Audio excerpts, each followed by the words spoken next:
Hey everybody, Zero here.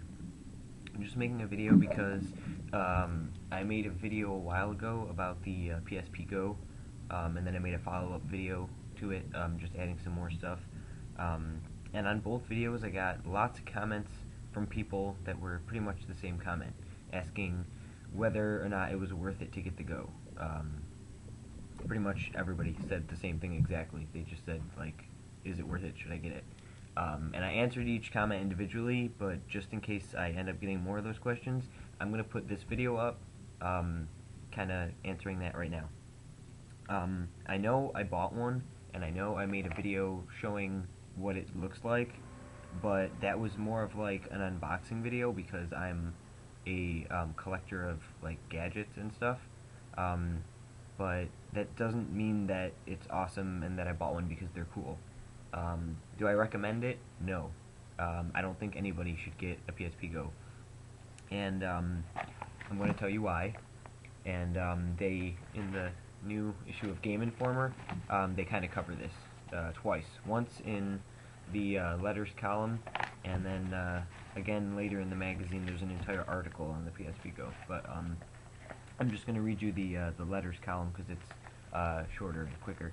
But basically, somebody wrote in and said, "Why in the world did Sony make the PSP Go? There isn't even a way to transfer UMD games. In addition, the PSP Go is more expensive, so even people who don't have a PSP would rather buy the 3000 model over the new version. Or they can spend an extra $50 and get a PS3 instead. Why did Sony do this?"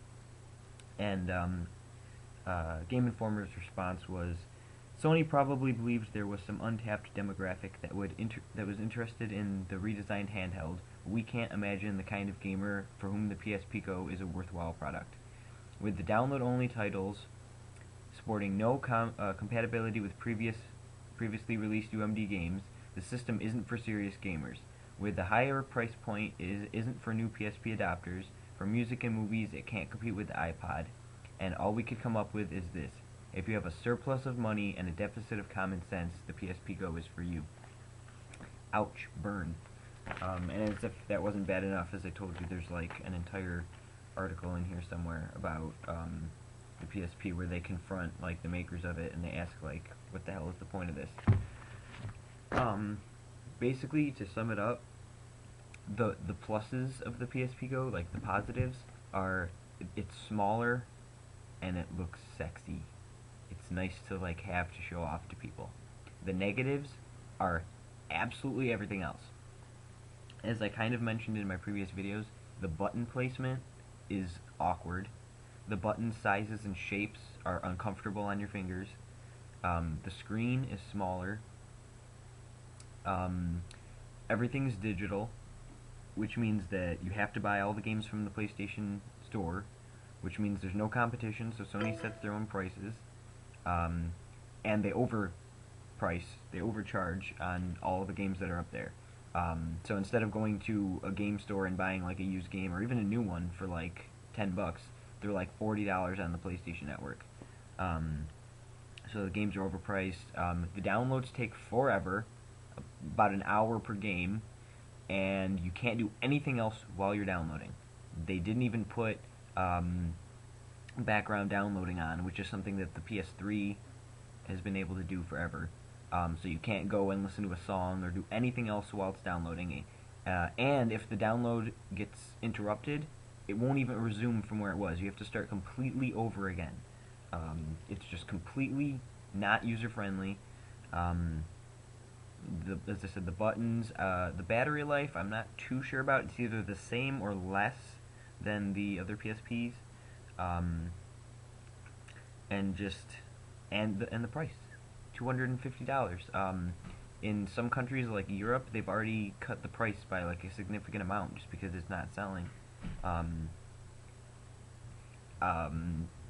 I've had people come into work and say, like, they point at the box for the PSP Go and say, "Oh, that looks so cool. You know, I've wanted to get that for a while now." And I'm like, "Yeah, and you know how like all the games are download only?" And they're like, "Oh, I didn't even know that."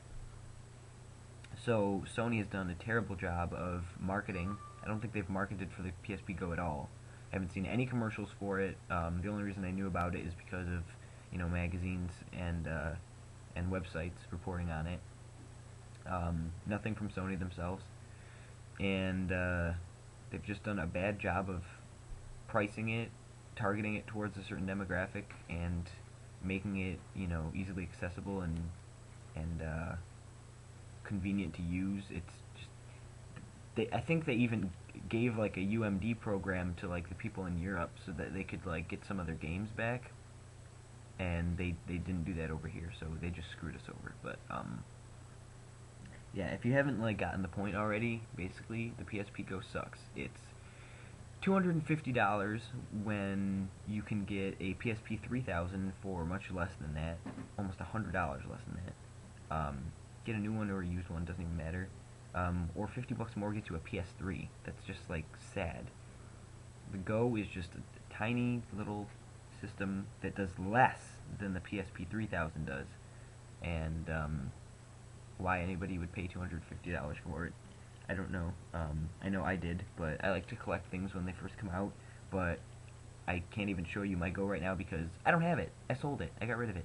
I would rather have $200 in my pocket than that thing sitting around. So, yeah, like I said, this was just a follow-up video to my other two on the PSP Go.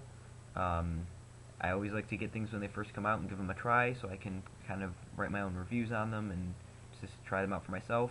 But in this economy right now, PSP Go definitely not worth holding on to. Yes, my kitty is coming into the video. But that's pretty much it.